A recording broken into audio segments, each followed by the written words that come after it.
Chapter 1. The Forgotten Lot. The slave market was a cathedral of noise and neon.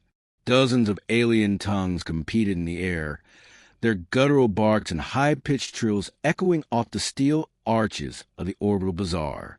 Hollow signs flashed bids in 100 currencies, numbers scrolling in green and violet across screens suspended over the stage.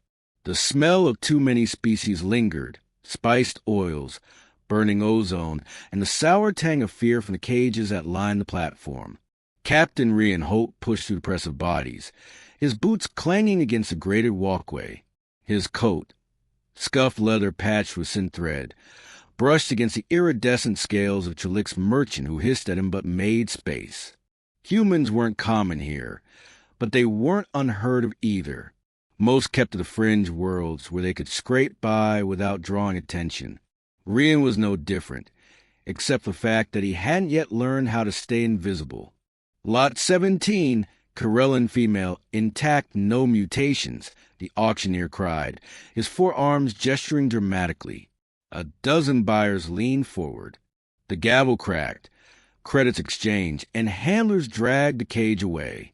Lot after lot disappeared, some with cheers, others with groans of disappointment. Rian's gaze drifted past the spectacle, his attention caught by the far corner of the platform. A single cage sat in shadow, its energy bars flickering as though even the tech resented holding its occupant. Inside crouched a figure draped in ragged cloth, skin a pale, almost translucent shade that shimmered faintly under the neon lights. Nobody called bids. Nobody even looked. The auctioneer barely bothered. Lot 29. Damaged stock. Worthless. His voice carried the weight of disdain, and the crowd laughed. The girl inside didn't raise her head. Her arms were thin, wrapped around her knees, and faint scars traced down her neck. Rian frowned. He'd seen enough wars, enough markets, to know that silence in a cage spoke louder than screams. Worthless. Rian muttered under his breath. The word tasted wrong. The laughter still echoed when his boots hit the platform. "I'll take her," he said. The crowd stilled for a breath, then broke into jeers. A scale merchant slapped his tail against the floor. "Humans lost his mind," another shouted. The auctioneer blinked, all four eyes narrowing. "You'll waste credits on defective stock." Rian met his stare, without flinching. "I said I'll take her." He tossed the battered credit chip onto the stand. It clattered, the sound oddly sharp in the sudden hush. The gavel cracked. Sold. The handlers looked confused but obeyed, unlocking the cage with reluctant swipes of their claws. The girl lifted her head at last. Her eyes were strange, silver, like mercury frozen in motion, and they fixed on Rian with something between disbelief and fear. He gave her a small nod, not a command but a promise. The market noise surged back, but Rian barely heard it. All he knew was that every other buyer had turned away, and he was walking out with the only life no one else wanted. Chapter 2. A Human's Gamble. The Wanderer's luck wasn't much to look at. From the outside, the freighter resembled a patchwork scar adrift among the stars, her hull a mosaic of welded plates, scorch marks, and hurried repairs. Inside, the ship hummed with the tired rhythm of old engines, the kind of sound that was less a machine running and more a promise not to die yet. Captain Rian Holt led the girl down the narrow gangway, the metallic floor groaning beneath their steps. The stale air carried hints of oil and iron, overlaid by the faint sweetness of recycled oxygen scrubbers. She followed without resistance, her bare feet making almost no sound, but her gaze darted at every shadow. He stopped at a small cabin, more storage closet than quarters.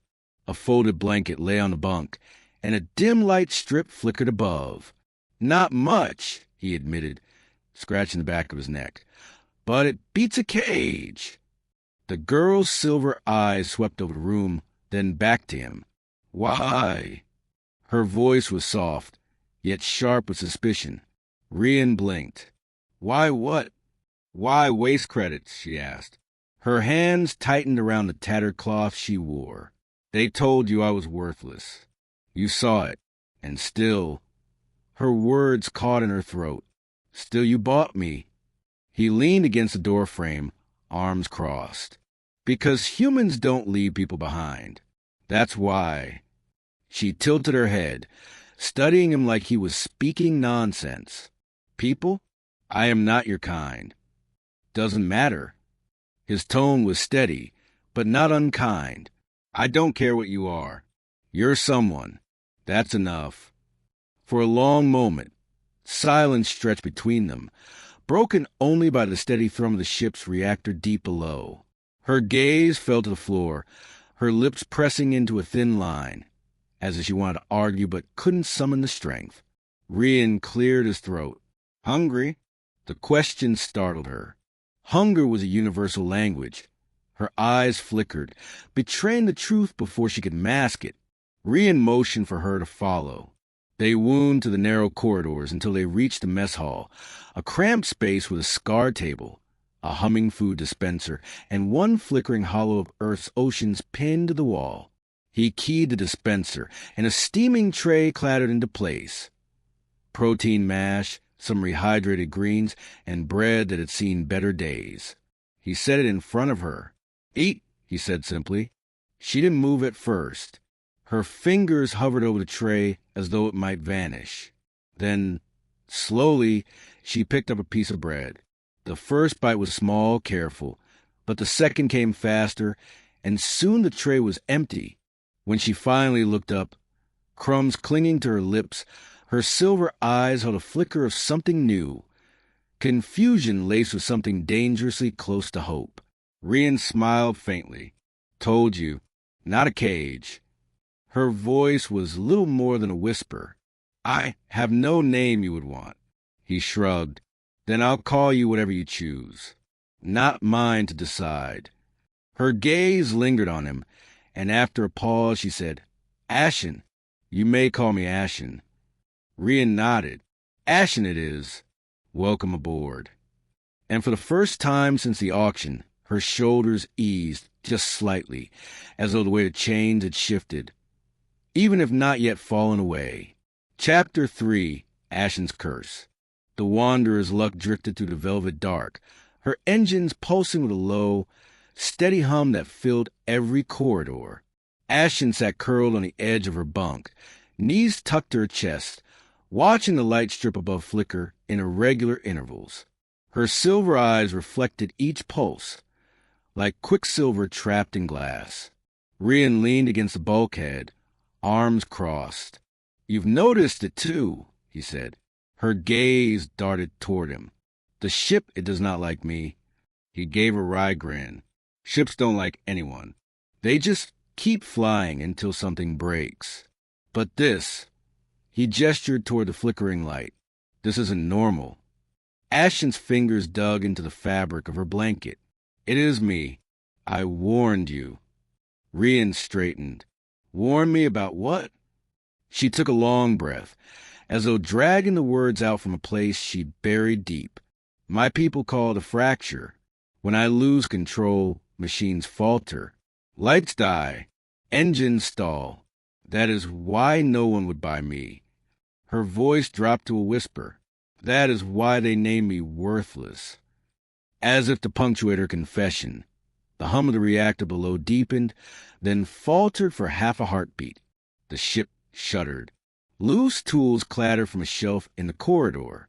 Rian caught himself against the doorframe, muttering, Well, hell. Ashen buried her face in her hands. You see now, I am a curse. I will break your ship. I will kill you. Rian pushed off the wall, kneeling so he was level with her. Listen, I've flown through plasma storms, dodged pirates and asteroid belts, and run blockades with engines older than I am. You think a little static's going to scare me? Her head snapped up, eyes wide with disbelief. You should be afraid. All others are. That's their problem, Rian said, his tone calm but resolute. Humans, we don't scare easy. And we sure as hell don't give up on someone just because they're different. For the first time, her expression cracked, confusion battling with something fragile beneath it. Hope, maybe. Rian stood and tapped the overhead light, which sputtered and steadied for a moment. You've got power. Problem is, no one taught you how to steer it. So we'll figure out. Ashen shook her head. It cannot be controlled. Everything can be learned, Rian countered, a spark of stubbornness lighting his words. You think humanity made it out here on charm alone? No. We adapt. We fight until we win. That's what we do. The reactor thrummed again, as though testing his claim. This time, the ship steadied instead of faltering. Ashen's silver eyes searched his face, trying to reconcile his defiance with everything she had ever been told. Slowly, her hands uncurled from the blanket. You are different, she whispered. Rian smirked, turning toward the corridor. Yeah, humans usually are. As he left her to rest, Ashen sat in silence, the flickering light above her finally holding steady, if only for the moment. Chapter 4, Enemies in the Dark. The asteroid belt stretched out like a graveyard, billions of stones tumbling in silent orbits, their jagged shadows painted silver by a nearby star. The Wanderer's luck slipped between them, engines throttled low, each maneuver precise and patient. Inside, the ship rattled like an old cart on broken wheels. Rian sat at the helm, one hand on the worn throttle, eyes scanning the NAV screens. Ashen stood behind him, her pale fingers gripping the seat. She never liked the silence of deep space. It pressed too close, like a predator holding its breath. A warning klaxon shrieked. 3 red blips flared across the hollow display, closing fast. Pirates, Rian muttered, jaw tightening. Syndicate, by the look of their vector. Ashen's silver eyes widened. They come for me. He glanced over his shoulder. No, they come for both of us. And they're about to regret it. The first strike slammed into the Lux shields, rattling the hull. Metal groaned, lights flickered. Ashen staggered, her presence making the console sputter as her energy flared with fear. Easy. Rian barked, catching her arm. Stay calm, or the ship will tear itself apart before they do. Her breathing came fast, shallow. She forced her eyes shut, trembling. The lights steadied just enough. The comm crackled, an alien voice dripping malice. Human captain, surrender the girl. She belongs to the syndicate. Rian flipped the channel open. Funny, she seems to belong on my ship, and I don't share. The reply was a hiss of static, then weapons fire. Rian threw the Luck into evasive maneuvers, diving between tumbling rocks. Engines roared, inertial dampeners whining under the strain. We'll lose them in the belt, he gritted, hands steady even as the cockpit jolted. But the pirates were faster, driving him toward a derelict outpost clinging to an asteroid surface. With no other choice, Rian brought the Luck down hard against the docking cradle. Grab something sharp, he told Ashen, rising from the pilot's chair. The airlock groaned. The metallic scent of burned circuits filled the corridor as they braced themselves. Then the pirates came, hulking forms in patchwork armor, weapons glowing with charged plasma. Zero-gravity alarms chimed. Artificial gravity cut out, and the world turned fluid. Debris floated. A spanner drifted lazily past Rian's ear. The fight exploded in silence, only the crackle of weapons and the muffled thud of impacts echoing through the hull. Rian launched himself off a wall, twisting midair, driving a boot square into an alien's chest. The pirate spun backward, weapon tumbling from his grasp. Ashen's fear surged, panels flickered, sparks danced in the air, but then she clenched her jaw, forcing herself to focus. The energy coiled inside her, no longer lashing blindly. With a trembling hand, she reached out. The pirate's plasma rifle died in his grip, lights winking out. Her silver eyes glowed faintly. "Nice trick," Rian said, grinning as he slammed another raider into the bulkhead. Together they moved, Rian with raw grit and improvisation, Ashen with newfound control of her curse. The pirates, expecting an easy haul, faltered. Within minutes, the survivors retreated, their ships breaking off and vanishing into the asteroid field. Breathless, floating amid the debris, Rian caught Ashen's wrist to steady her. Her chest rose and fell in sharp bursts, but her eyes shone with something new, not just fear. "You saved us," he said simply. "I did not destroy you," she whispered back, as if testing the weight of the words. He pulled her closer through the weightless air, steadying her feet against the deck as gravity returned with a low hum. "That's more than enough." For the first time, Ashen allowed herself the smallest, fleeting smile. Chapter 5, The Bond Forged. The Wanderer's luck sailed free again, drifting on sublight through the calm edge of the asteroid belt. The hum of the reactor had returned to its usual tired rhythm, the scars of battle still visible. Burn marks along the hull, a fractured console in the cockpit, a low buzz in the life support system.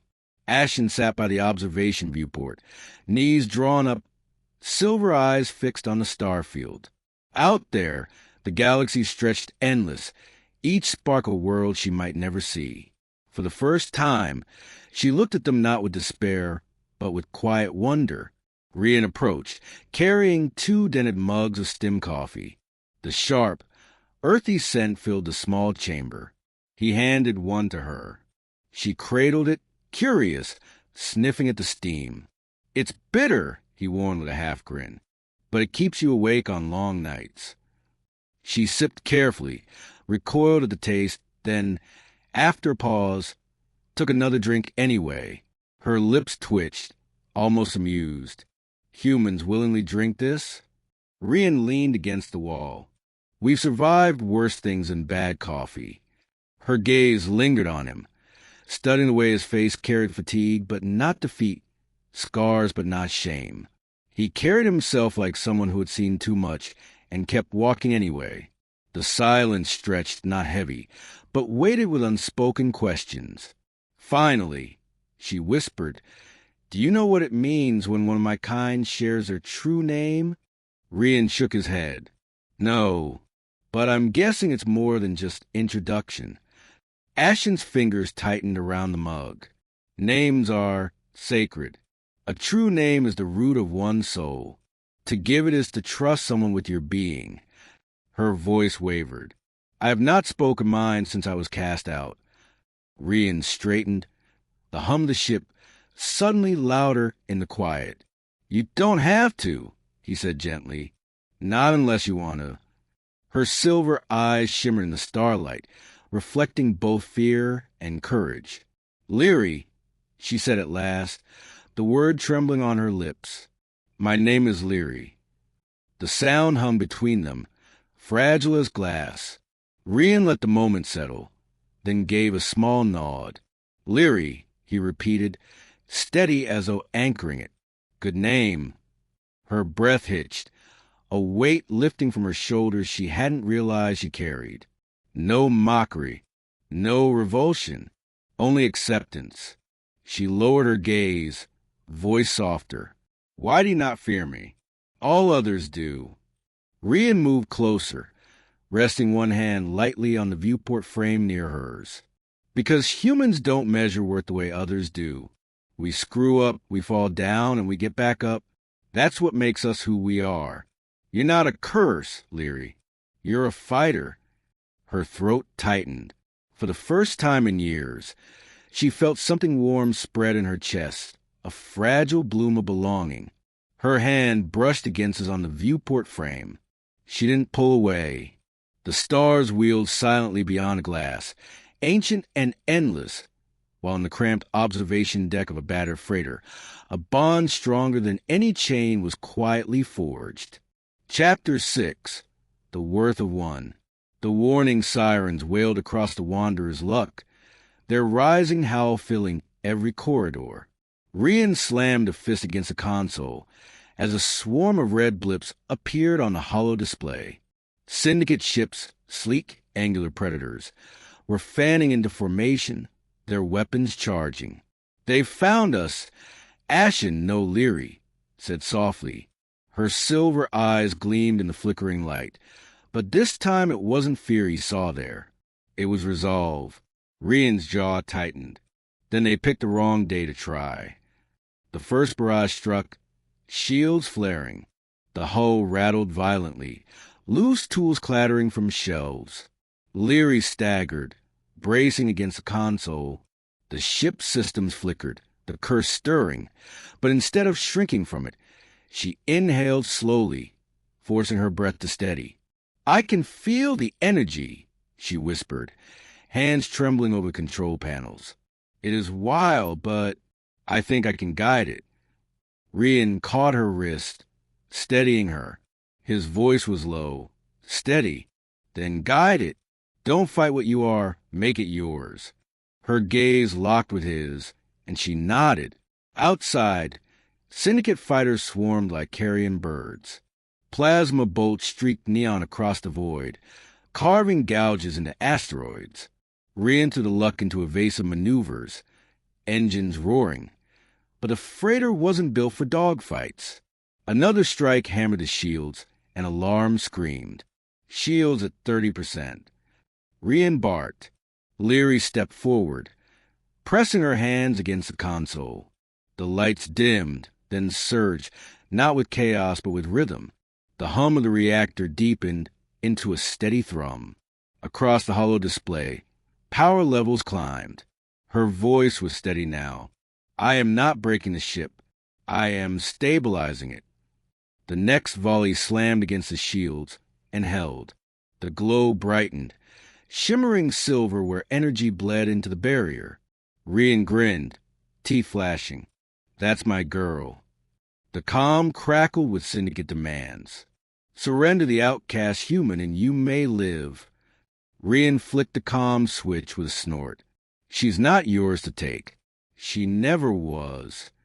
The enemy launched their final assault, a wave meant to tear the freighter apart. Rian spun the luck straight into the charge, trusting instinct sharpened by a dozen impossible escapes. Leary closed her eyes, silver light blooming along her skin as she poured herself into the ship's core. The reactor roared, shields flared brighter than a newborn star, and the syndicate barrage ricocheted, tearing through their own formation. Ships spun out, colliding in fiery blossoms against the asteroids. The survivors scattered, retreating into the black. Silence followed, broken only by the creak of stressed metal and the hiss of cooling vents. Rian slumped back into the pilot's chair, chest heaving. "Remind me to never bet against you." Leary leaned against the console, drained but unbroken. Her silver eyes glowed faintly as she whispered, almost to herself, "I am not worthless." He reached out, brushing her hand with his. "No, you never were. Took a human to prove it, maybe, but you've always had it in you." Their hands stayed together as the Wanderer's luck glided out of the asteroid belt. Ahead, a nebula stretched across the stars, painted in blues and purples like an endless canvas. Two souls sat side by side in a battered freighter, not captor and captive, not rescuer and rescued, but partners bound by choice. And as the stars stretched into infinity, they both knew this was only the beginning. The Wanderer's luck drifted in quiet space, her patched hull still glowing faintly from the battle scars. Beyond the viewport stretched a nebula of violet and gold, its clouds painted by starlight, a canvas as endless as the path ahead. The hum of the engines was steady now, no longer faltering, a heartbeat matched to the two figures standing side by side in the observation deck. Leary's silver eyes shimmered in the nebula's glow. She had once crouched in a cage, called worthless by her own kind, but here she stood unchained, her voice steady. "I thought my name was a curse," she said softly, "but you've shown me it is a promise." Rian reached out, his calloused hand brushing hers. Names don't make you who you are. Choices do. And you chose to fight, to live, to stand with me. Her fingers curled into his, a fragile but unbreakable tether. For the first time, she smiled without fear. The nebula's light reflected across their joined hands, silver and flesh bound together against the void. In the hum of the ship and the silence of the stars, the truth felt eternal. You gave me a future, she whispered. Rian's gaze held hers, unflinching, human stubbornness shining like a flame in the dark. No, Leary, we'll build it together. And as the wanderer's luck turned toward the infinite horizon, two unlikely souls carried forward, proving in their unity that even in a galaxy of countless worlds, humanity's gift was the one thing no other species could name: hope.